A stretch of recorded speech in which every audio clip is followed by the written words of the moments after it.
I'm Amber Wilson, 26 years old, and I've always believed family meant fairness and love. Last Christmas changed everything.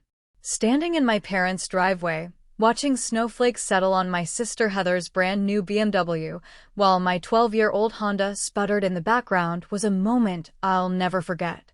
The $45,000 car gleamed with its giant red bow while my empty hands grew cold in my pockets. Somehow, I managed to smile through the family photos, but inside, something was breaking. Before I tell you what happened next, let me know where you're watching from in the comments, and don't forget to like and subscribe to hear more stories about family dynamics that shaped who I am today. Life had never been easy for me, but I'd always taken pride in making my own way. As an assistant manager at Cornerstone Marketing, I worked 50-hour weeks trying to prove myself worthy of the full manager position. My small one-bedroom apartment in the less desirable part of town wasn't glamorous, but it was mine, paid for with my own hard-earned money. Every month, I diligently sent $400 toward my student loans, still $32,000 to go after 5 years of payments. The finance degree had been worth it, but the debt was a constant weight on my shoulders. My car situation had become increasingly problematic. The 2011 Honda Civic had served me well through college and my early career, but at 175,000 miles, it was showing its age. The transmission had been slipping for months, the air conditioning had stopped working last summer, and the check engine light had become a permanent fixture on my dashboard. Just 3 weeks before Christmas, I'd been stranded on the highway when the car suddenly died during my commute home. The $800 repair bill had decimated my modest savings. During our weekly Sunday phone call after that incident, I'd mentioned the car troubles to my parents. "That sounds rough, honey," my mom Karen had said, her voice sympathetic but distracted. "Have you thought about looking for something newer?" "I've been saving," I replied, "but between the student loans and rent, it's slow going." My dad Thomas had gotten on the line then. "Well, Christmas is coming up. Maybe Santa will be good to you this year," he'd said with a chuckle. It wasn't a promise, but it had given me hope. My family had always been comfortable financially. Dad was a successful architect with his own small firm, and Mom worked as a pharmaceutical sales representative. They lived in the same 4-bedroom colonial in an upscale suburb where I'd grown up. They weren't wealthy, but they had always been generous, especially with my younger sister. Heather was the baby of the family at 22, still in her final year at the State University studying fashion design. She'd always been the favored child, though my parents would vehemently deny it if confronted.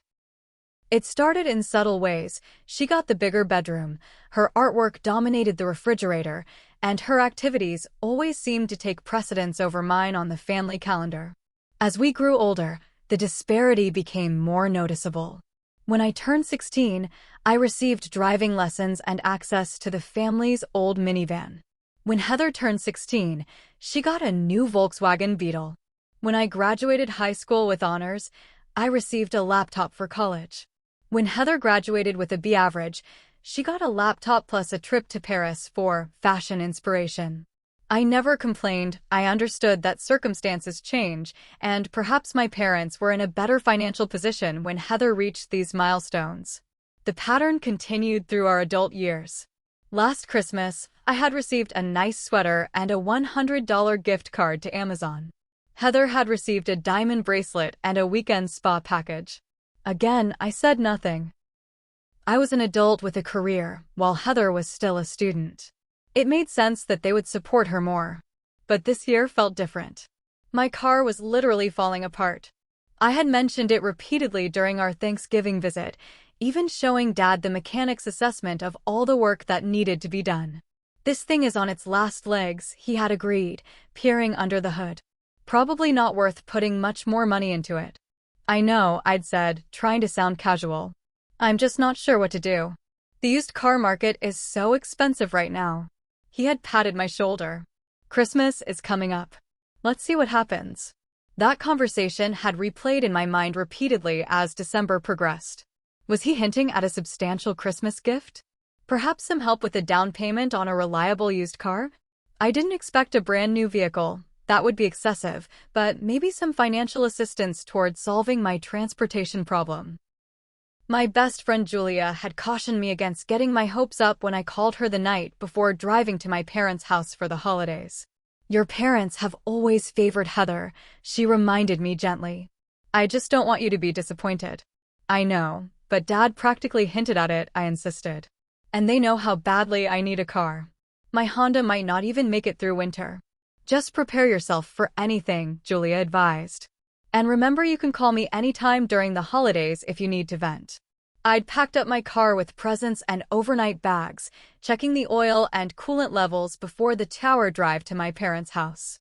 The Honda made an ominous rattling noise the entire journey, but it got me there on Christmas Eve.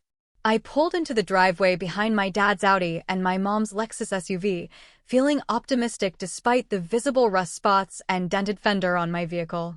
The house looked like something from a Christmas card. White lights outlining the roof, a wreath on the door, and a glimpse of the massive tree through the front window. For a moment, I felt like a child again, filled with that magical Christmas anticipation. This was going to be a good holiday. I could feel it. Christmas morning dawned bright and clear, sunlight reflecting off fresh snow that had fallen overnight. The familiar smell of my mom's cinnamon rolls and coffee wafted up to my childhood bedroom, now converted to a guest room but still painted in the soft blue I'd chosen as a teenager. For a moment, I lay there soaking in the comfort of being home before heading downstairs to join the family. "Merry Christmas, sweetheart," Mom exclaimed, already dressed in a festive red sweater, her blonde hair perfectly styled despite the early hour. She handed me a mug of coffee, prepared just how I liked it, 1 sugar, splash of cream. "The cinnamon rolls smell amazing," I said, giving her a hug. Dad looked up from his newspaper, eyes crinkling as he smiled. "There she is. We thought you might sleep till noon. And miss Christmas morning?" "Never," I replied, taking a seat at the kitchen island. Heather bounced into the kitchen last, still in pajamas, her dark hair pulled into a messy bun. "Merry Christmas. Can we open presents after breakfast?" "I can't wait anymore." Mom laughed. "Just like when you were little. Some things never change." Breakfast was a leisurely affair, filled with family stories and laughter. I savored every bite of the cinnamon rolls, a family recipe passed down from my grandmother, and tried to stay present in the moment rather than wondering about what gifts awaited under the tree. When we finally moved to the living room, the Christmas tree was a spectacle of twinkling lights and ornaments, many of them handmade by Heather and me throughout our childhood. Presents in various shapes and sizes were arranged underneath, wrapped in coordinating papers and ribbons, my mother's touch. Dad played Santa as he always did, distributing gifts one by one so everyone could watch each person's reaction. I received a soft blue cashmere sweater from Mom, a $150 Amazon gift card from Dad, and a cookbook featuring international desserts from Heather. All thoughtful gifts that I genuinely appreciated. Heather's pile grew substantially larger than mine. She unwrapped a pair of designer boots she'd been coveting, a rose gold necklace with a substantial diamond pendant, a new iPad, and several smaller items. Her squeals of delight punctuated the morning, and I found myself genuinely happy for her. After all, she was still in school, and I remembered how hard those years could be. After all the wrapped presents had been opened, I began gathering the discarded paper, mentally calculating what I might put the Amazon gift card toward. Perhaps a repair manual for my car, or maybe some professional development books. Dad cleared his throat dramatically. "Wait, everyone.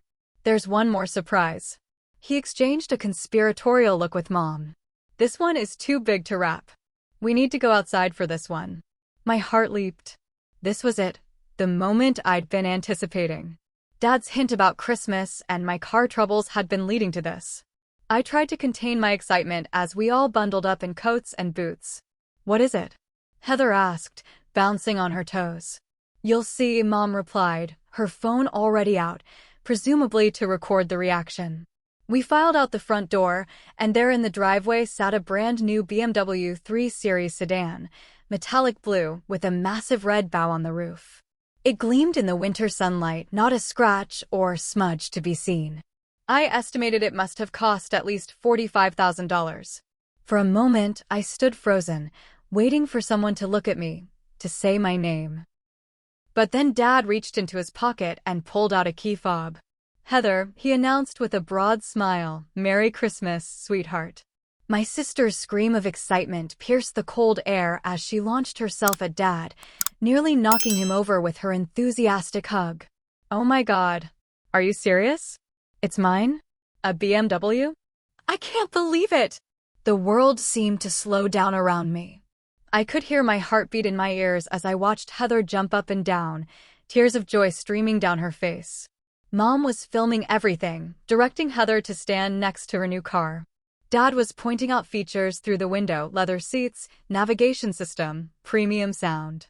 And there I stood, completely forgotten in the commotion, the same broken-down Honda that had barely made it home for Christmas sitting just behind the gleaming new BMW.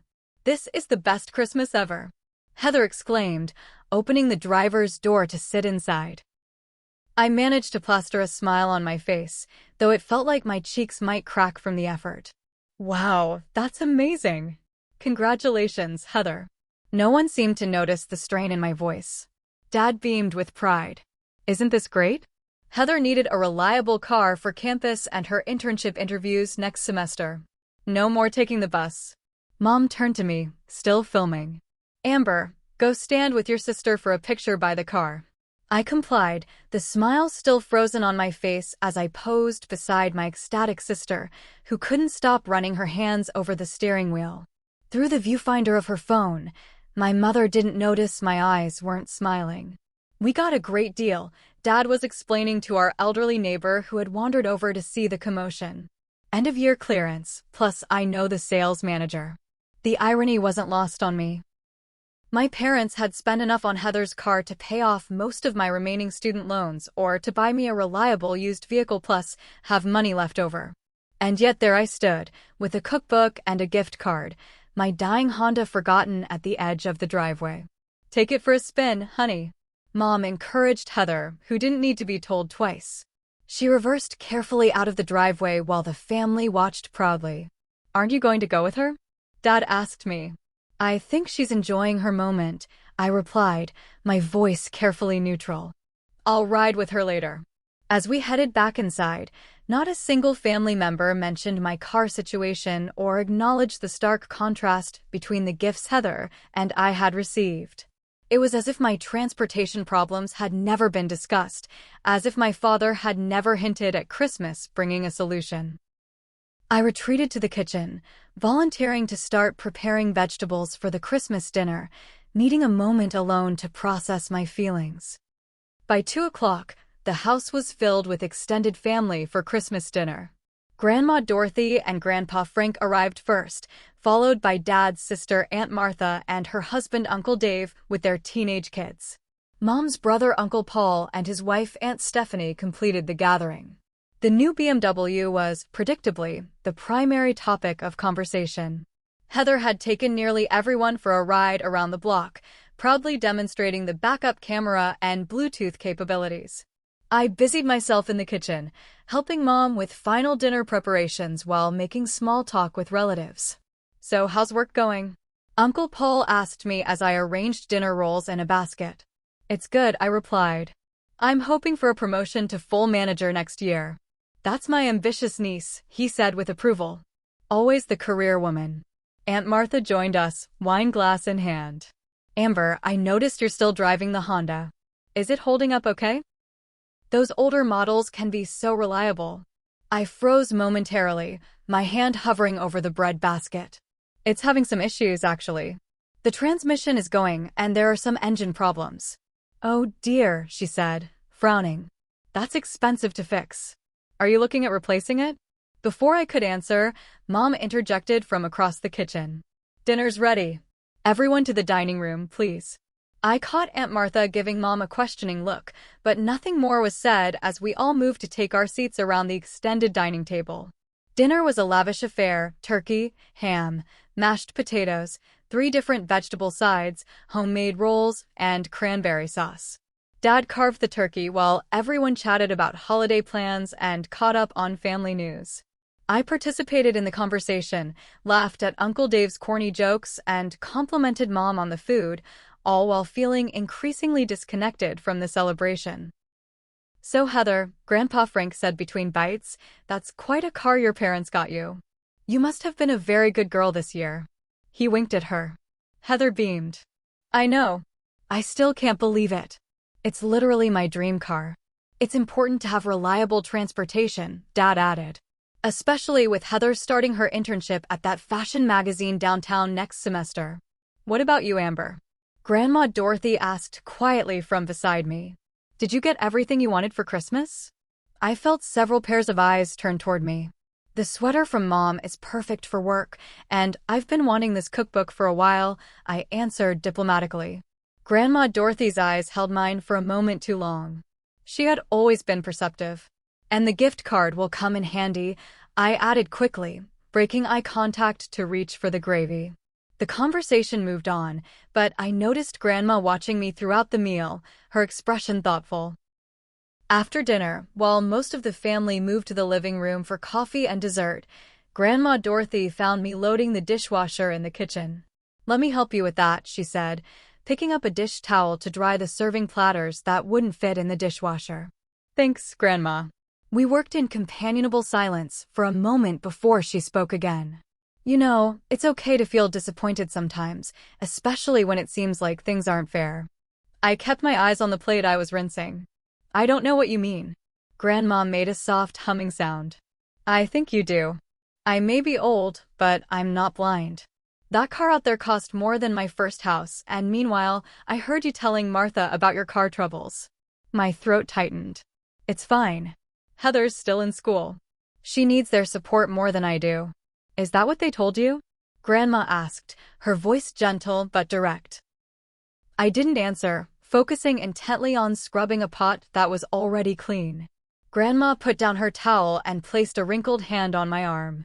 "Your grandfather and I raised your father to treat people fairly, especially family.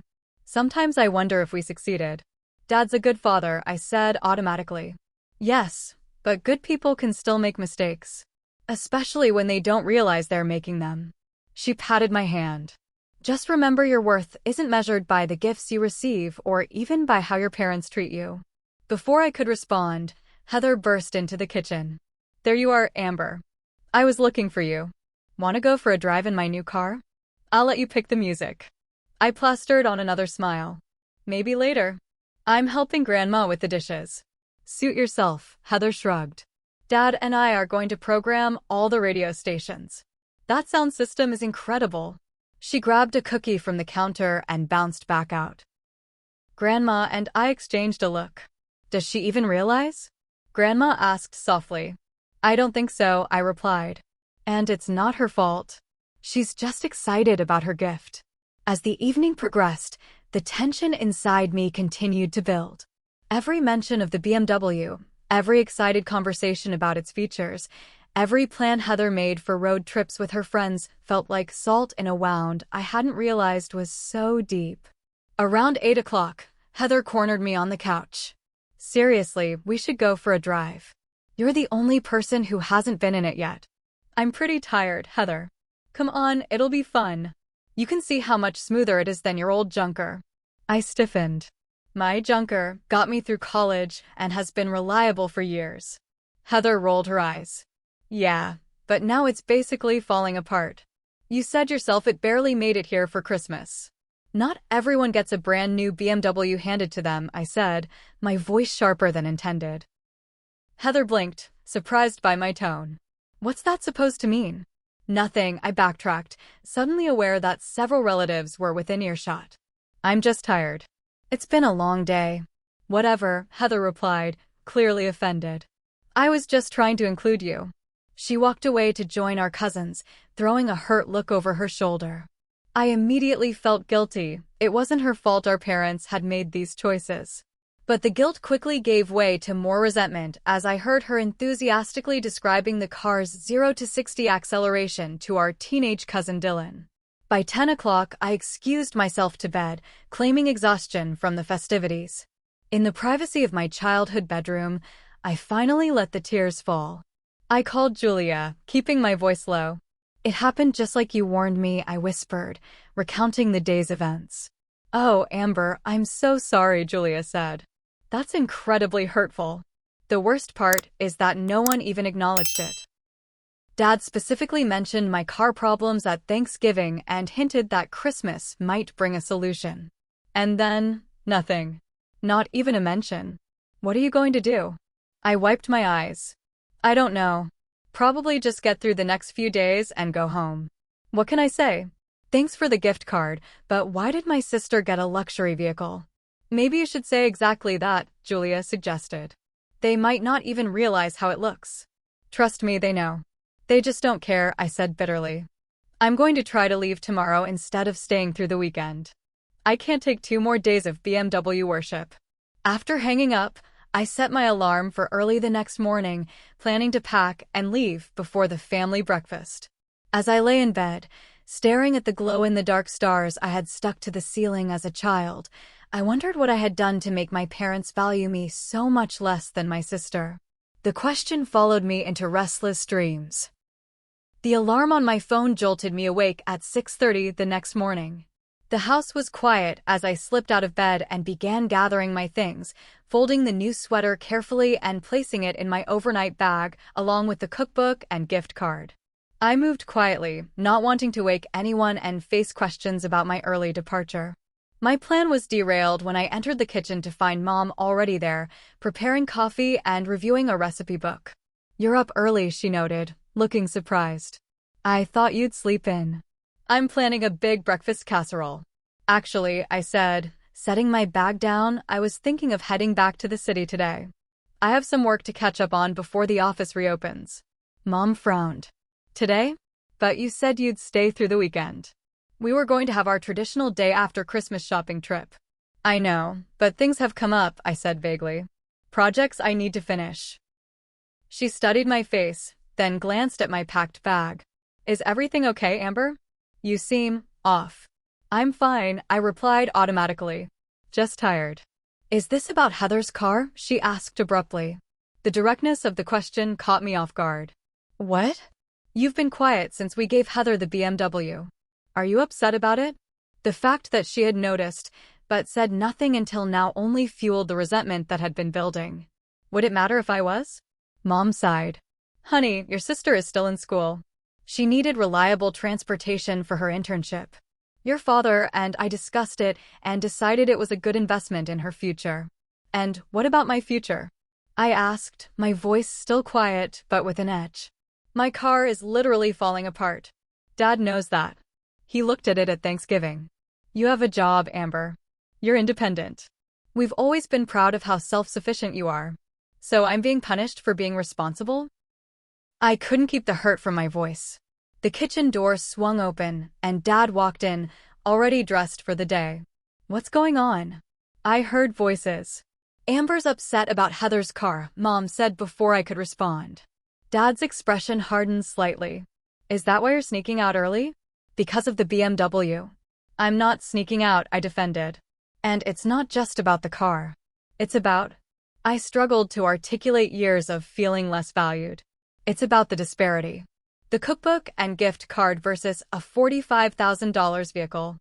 Now you're counting dollars?" Dad asked, his tone disapproving. "That's petty, Amber. I expected better from you." The accusation stung. "It's not about the money. It's about the message it sends. You knew my car was barely running. You even hinted that Christmas might bring a solution. And you assumed that meant we were buying you a car?" Dad's voice rose slightly. "You're an adult with a career. Heather is a student." I didn't expect a new car, I clarified, my own voice rising to match his. "But maybe some help with a down payment? Or even acknowledgement of my situation. You didn't even mention it. Why are you being so dramatic about this?" Dad asked, throwing his hands up in exasperation. That's when something inside me snapped. "Dramatic? My car broke down on the highway last month. I had to use my emergency fund to fix it. I mentioned this to both of you multiple times. And then I come home to watch you give my sister a luxury vehicle while I get a cookbook and a gift card that wouldn't even cover one car payment on that BMW. And I'm being dramatic for feeling hurt by that." Mom stepped between us. "Lower your voice, Amber. You're going to wake everyone up." "Why does it matter?" Wouldn't want the family to see the golden child getting less attention for once. The words were out before I could stop them. Golden child. Mom repeated, looking genuinely confused. What are you talking about? Heather. Your favorite. The one who always gets the best of everything. That's ridiculous, Dad scoffed. We don't have favorites. Really? I challenged.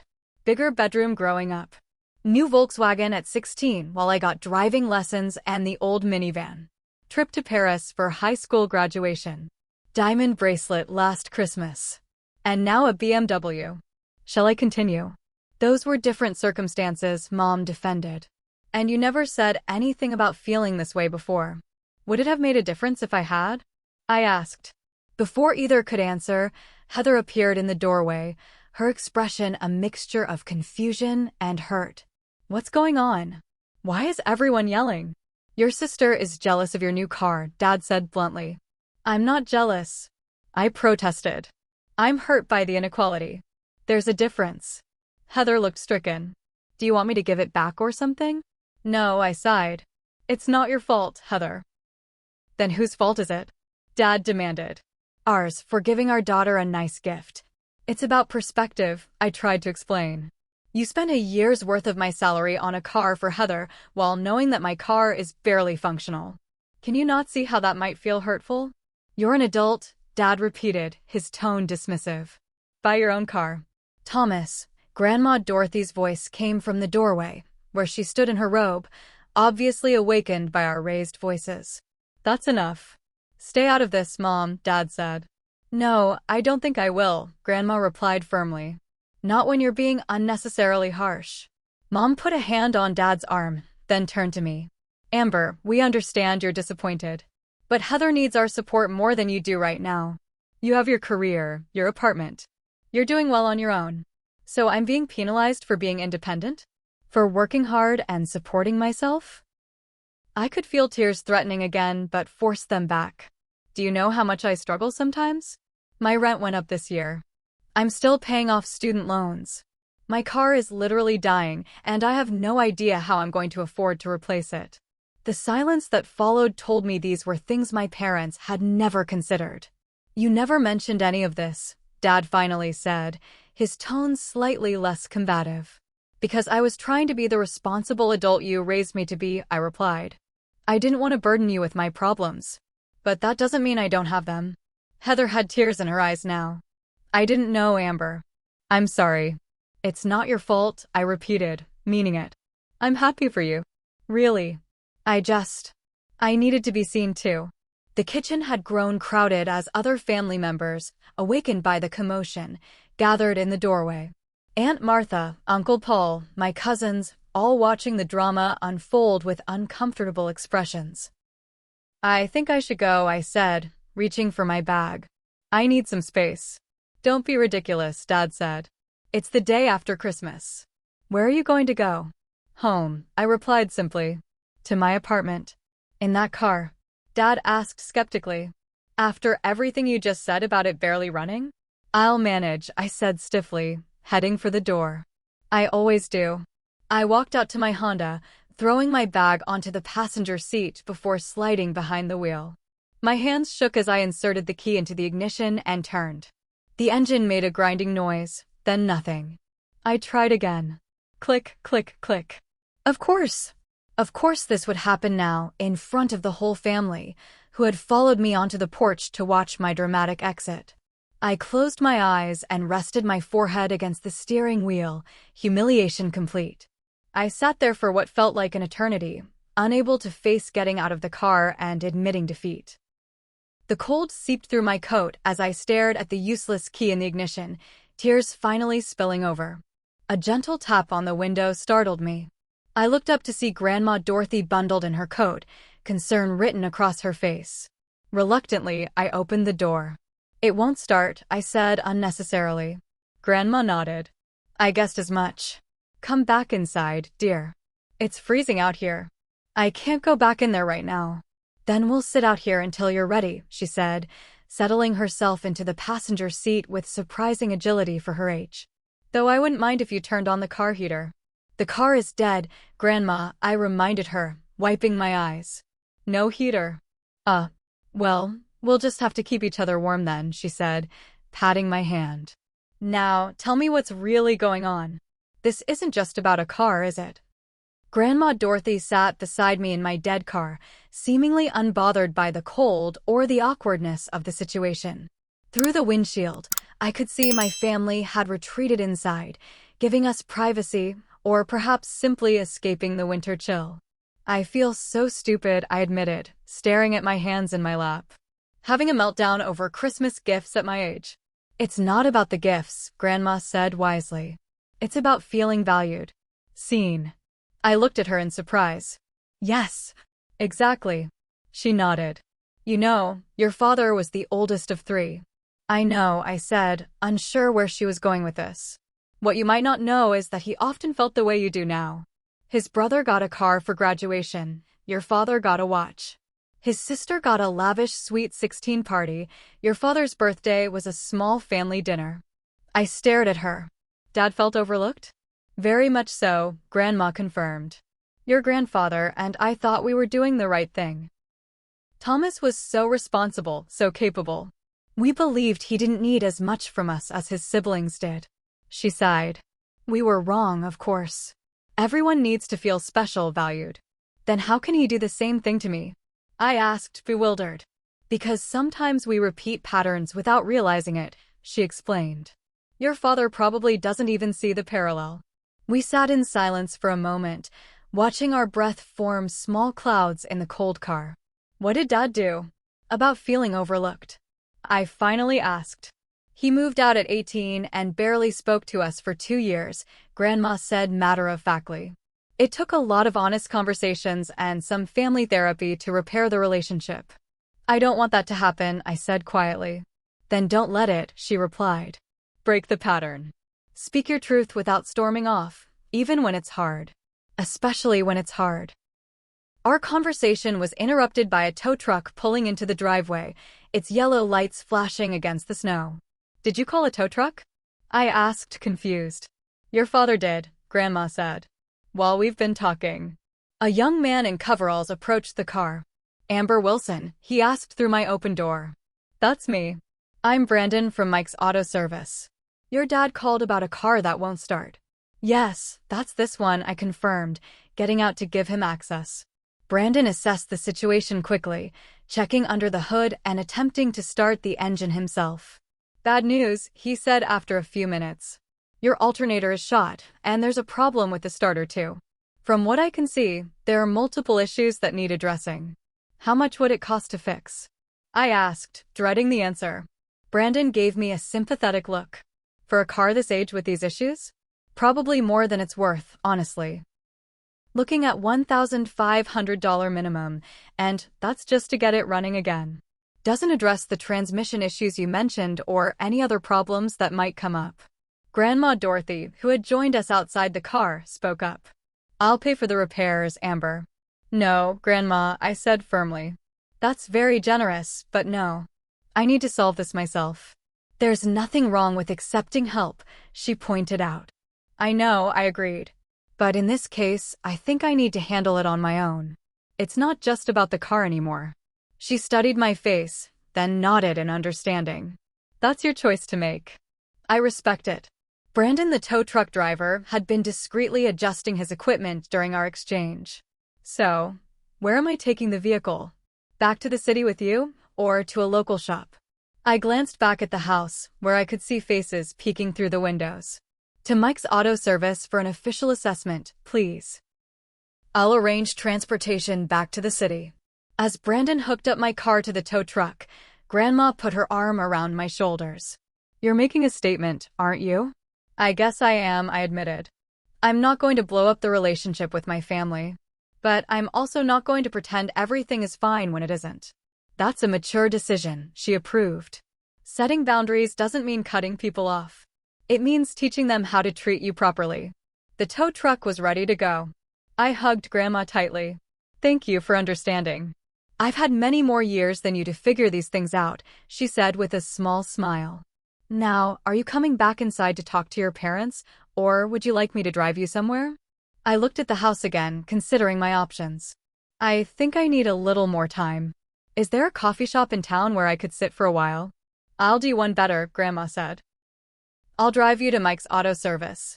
You can talk directly with the mechanic, then decide your next steps. I nodded gratefully, and we walked to her sensible Subaru parked at the curb. As we pulled away, I saw my mother step onto the porch, watching us leave. I raised my hand in a small wave, not a goodbye, but an acknowledgement. She returned the gesture hesitantly. At the mechanic's shop, Brandon had already briefed the service manager about my car's condition. The official assessment was even worse than his initial take.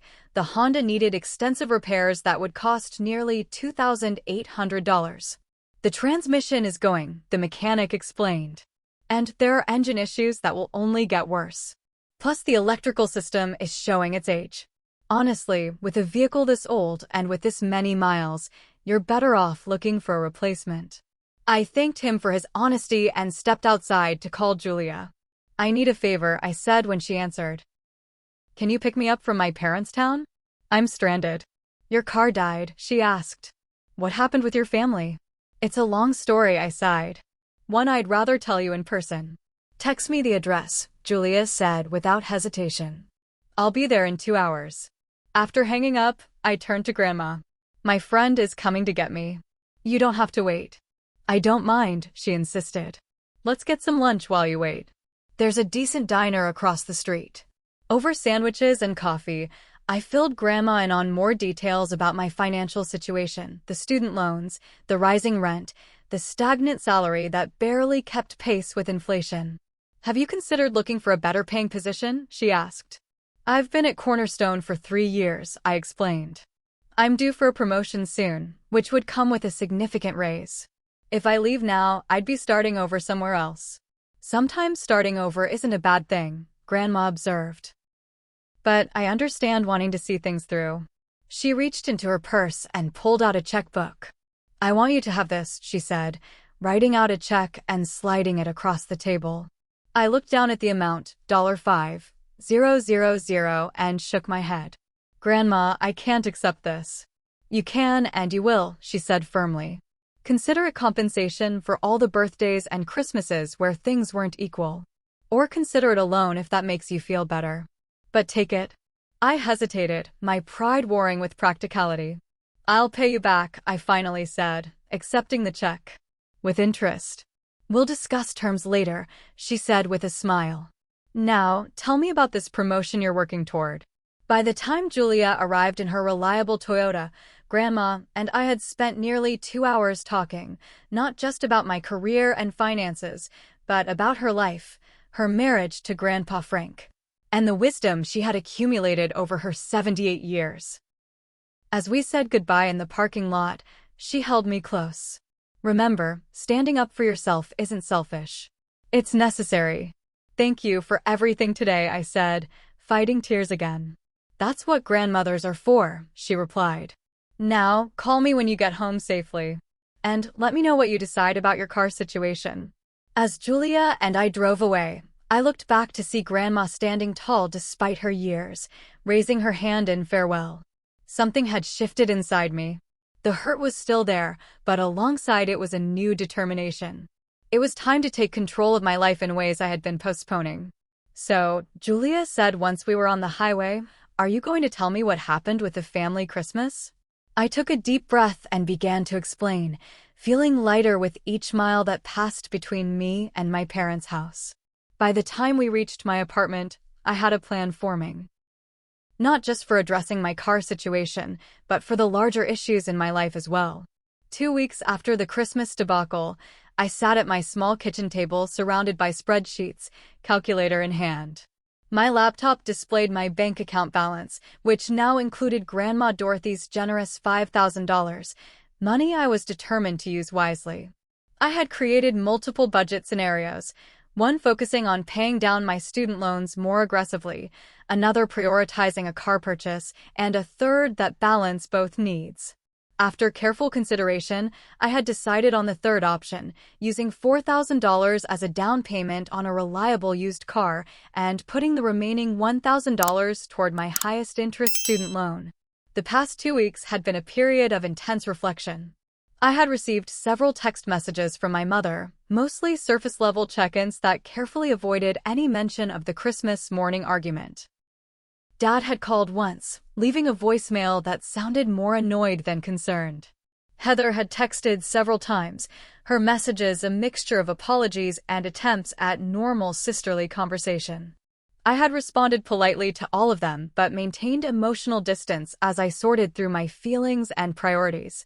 The only family member I had spoken to at length was Grandma Dorothy, who called every few days to check on my progress. Monday morning brought a new opportunity at work. I had scheduled a meeting with my boss, Derek, to discuss my career trajectory at Cornerstone Marketing. "You wanted to see me?" Derek asked, settling into the chair across from my desk. "Yes," I said, more confidently than I felt. "I wanted to talk about my future with the company." Derek raised an eyebrow. "Sounds serious. You're not leaving us, are you?" "That depends," I replied. "I've been assistant manager for nearly 2 years now. I believe I've demonstrated my value to the team and the clients. I'd like to discuss the timeline for advancement to the manager position." Derek leaned back, studying me. "I'll be honest, Amber. We were planning to review your position in the summer, maybe look at a promotion then." 6 months from now, I noted. "And what would that promotion entail?" "The usual. More responsibility, title change, modest salary increase." "Define modest," I pressed, surprising myself with my directness. Derek looked slightly taken aback but answered, "Probably in the 5 to 7% range." I had done my research. The industry's standard for a promotion from assistant manager to manager is 10 to 15%, particularly when taking on client management responsibilities. "Where did you hear that?" he asked. "I did my homework," I said simply. "I know what I'm worth, Derek. And I'm ready for more responsibility now, not in 6 months." There was a moment of silence as we regarded each other across the desk. "What exactly are you proposing?" he finally asked. I outlined my vision, taking over management of the Parker account, our second largest client, but one that had been somewhat neglected recently. I presented a preliminary strategy for reinvigorating the relationship and expanding our services to them. "I've already drafted some ideas," I said, sliding a folder across the desk. "I believe I could increase their annual spending with us by at least 20% within 6 months. Derek flipped through the documents, his expression shifting from skepticism to interest. "This is actually quite good. Very thorough. I know the Parker brand inside and out," I stated. "I've been doing most of the work on their account anyway. It makes sense to formalize the relationship." After further discussion, Derek made a decision. "Let's do a trial. You take point on Parker for the next 3 months. If you can show measurable improvement in the relationship and begin to implement these strategies, we'll revisit the promotion conversation in April rather than summer. And I'll advocate for the higher end of the salary increase range." It wasn't everything I wanted, but it was progress. "Thank you. I appreciate the opportunity to prove myself." "Don't thank me yet," Derek warned. "The Parker account has challenges. That's why it's been underperforming." "I'm aware," I assured him. "And I'm ready." As I left his office, I felt a surge of confidence. For too long, I had been the responsible one who didn't make waves, who accepted what was offered without pushing for more. That pattern was changing, starting now. The next step in my plan involved a visit to my credit union. I had researched car financing options extensively and determined that with my credit score and the $4,000 down payment, I could secure a reasonable loan for a used vehicle. The loan officer, Sean, reviewed my application and financial information. "You're in good shape credit-wise," he confirmed. "What kind of vehicle are you looking at?" "Something reliable but not flashy," I replied. "Probably a Toyota or Honda with low mileage. My budget ceiling is $15,000 total." "That's very reasonable," he nodded approvingly. "Too many people come in wanting to finance vehicles way beyond their means."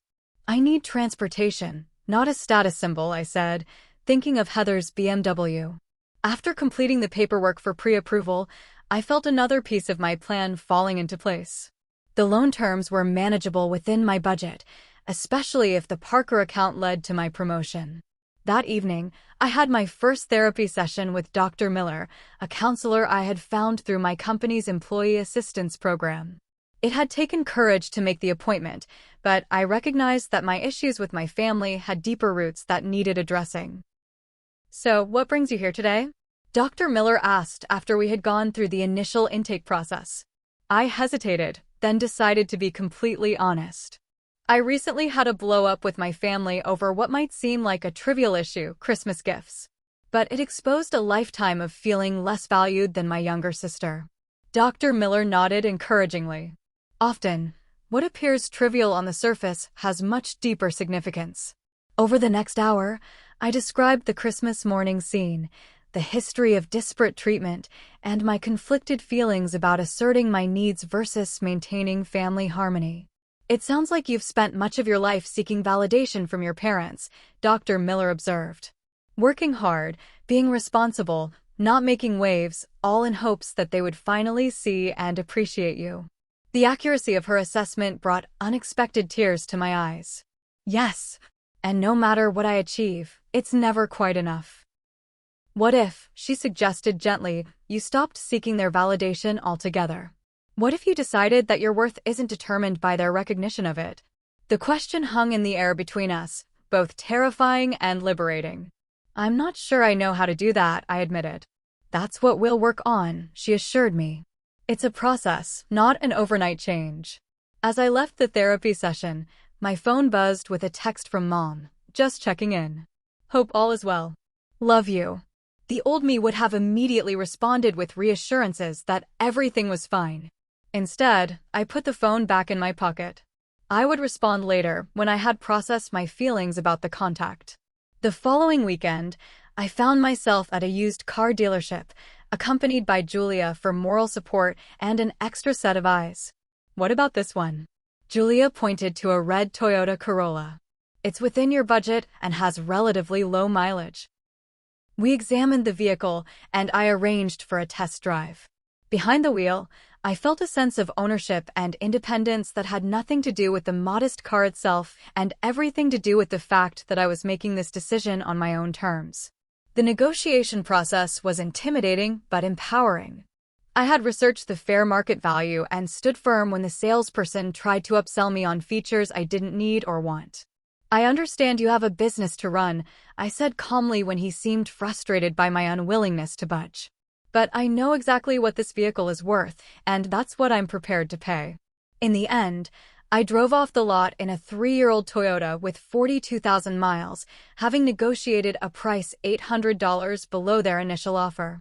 The monthly payment fit comfortably within my adjusted budget, and the reliable transportation provided immediate peace of mind.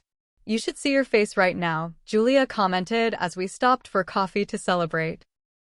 "You look different." "Different how?" I asked. "More confident. Like you've just slain a dragon or something." I laughed, but she was right. Every step I had taken in the past 2 weeks, from the conversation with my boss to the therapy session to purchasing the car, had been a move towards self-determination. I sent Grandma a photo of the car, I told Julia. She said it was a sensible choice for a sensible woman and that she was proud of me. "And what about your parents? Have you told them?" I shook my head. "Not yet. I'm still figuring out what kind of relationship I want with them going forward." "Well, whatever you decide," Julia said, raising her coffee cup in a toast, "here's to Amber Wilson, dragon slayer and independent woman." I clinked my cup against hers, feeling for the first time in weeks that the pain of Christmas morning had led to something valuable after all, the beginning of a new chapter where I defined my own worth. 3 months passed quickly. Spring had arrived, bringing with it cherry blossoms, warmer temperatures, and significant changes in my life. The Parker account had flourished under my management, with a 15% increase in their marketing spend already and negotiations for an expanded service package well underway. My Toyota had proven reliable and economical, making my commute and everyday life considerably less stressful. I had continued therapy with Dr. Miller, working through deep-seated patterns and building healthier boundaries.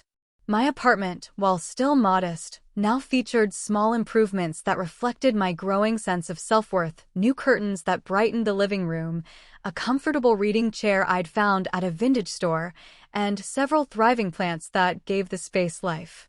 Communication with my family had been limited but civil. Mom texted regularly, and I responded in kind, keeping conversations light. Heather and I had exchanged a few calls, carefully avoiding any mention of the BMW or the Christmas drama. Dad remained distant, though he had sent a brief email in February asking about my car situation. I had replied with basic information about the Toyota but received no response. Then came the call from Mom in early April. "Your father's birthday is next weekend," she said after our usual pleasantries. "We're having a small family dinner on Saturday. It would mean a lot if you could come." I hesitated, conflicting emotions surfacing. "Who will be there?" "Just the immediate family, plus Grandma and Grandpa," she replied. "Amber, I know things have been strained, but it's your father's 60th. Please consider it." After discussing it with Dr. Miller in our next session, I decided to attend. "It's an opportunity to practice your new boundaries in a time-limited situation," she pointed out. "You can always leave if it becomes too much." The drive to my parents' house that Saturday was very different from my Christmas journey. Instead of a struggling Honda filled with anticipation and hope, I was in my reliable Toyota, mentally prepared for whatever the evening might bring. I had even rehearsed some responses to potential difficult questions or situations. As I pulled into the driveway, I noticed Heather's BMW parked near the garage.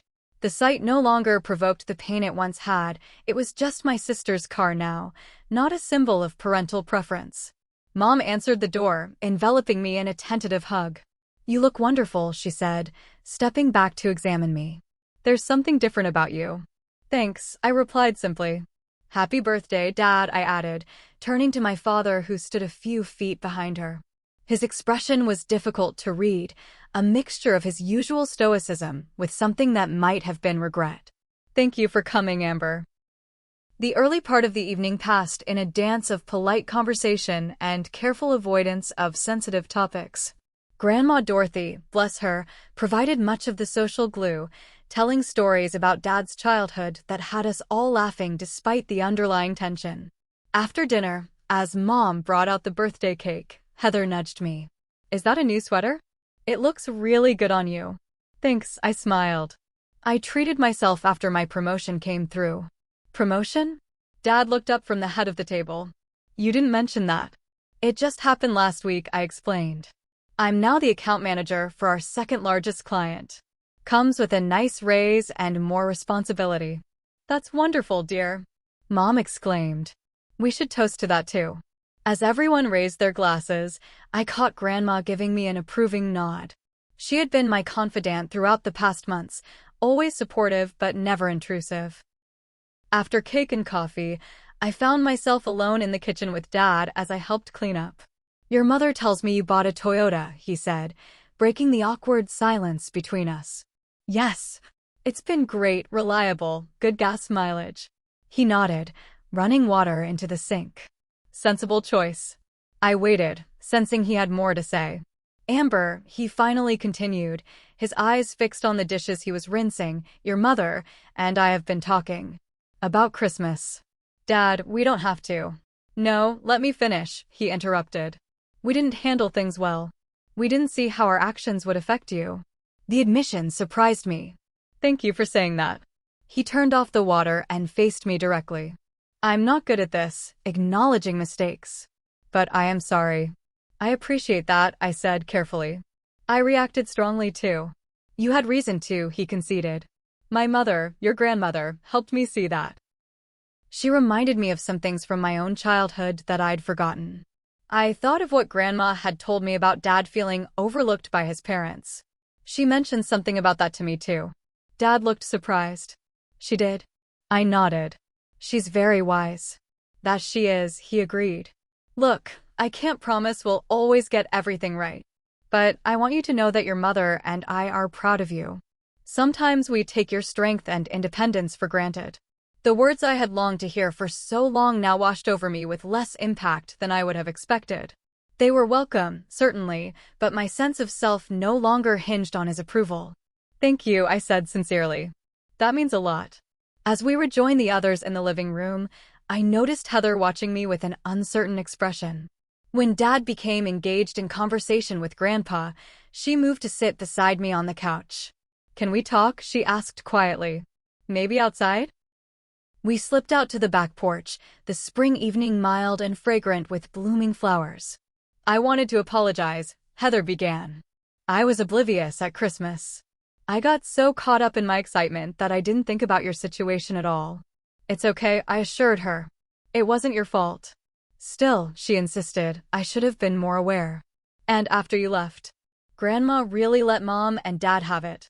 She made them see how unfair the whole thing was." I smiled, imagining Grandma Dorothy taking my parents to task. "She's been a great support." "I've been thinking a lot about how different our experiences growing up were," Heather continued. "From my perspective, I was always trying to measure up to you, the smart, responsible one who always did everything right." This perspective shift caught me off guard. "Really? I always thought you were the favorite." Heather shook her head. "The favorite? No way. Dad was always talking about how I should be more like you. Why can't you be organized like your sister? Why can't you plan ahead like Amber?" It was constant. We looked at each other, both seeing our shared childhood through new eyes. "Families are complicated," I finally said. "Tell me about it," Heather agreed. "So, are we okay?" "We're okay," I confirmed, giving her a hug. "Just maybe don't talk about your car's heated seats in front of me," I added with a laugh. "Deal," she promised. "And maybe someday you can teach me how to budget like you do." The real world is coming for me after graduation, and I'm pretty sure Mom and Dad won't be buying me a condo. Back inside, I found Grandma Dorothy watching me from her armchair. I sat on the ottoman beside her. "You seem at peace," she observed. "I'm glad to see it." "I am," I agreed. "Things aren't perfect, but they're better. And more importantly, I'm better." "That's the real victory," she said, patting my hand. "Not whether they change, but how you grow." As the evening wound down, I prepared to leave, exchanging hugs with everyone, even a somewhat awkward one with Dad. "Don't be a stranger," Mom urged. "Maybe we could have lunch sometime next week?" "I'd like that," I replied, and meant it. Driving home in my Toyota, I reflected on the journey of the past few months. The Christmas morning that had seemed so devastating had ultimately been the catalyst for profound change in my life. The pain had forced me to examine patterns I might otherwise have continued to accept indefinitely. True independence, I had learned, wasn't just financial, though that mattered too. It was the ability to define my own worth, to set boundaries that protected my well-being, and to recognize that while family love was important, it didn't have to be perfect to be valuable. My new car wasn't a luxury vehicle with all the latest features. It didn't turn heads or impress strangers.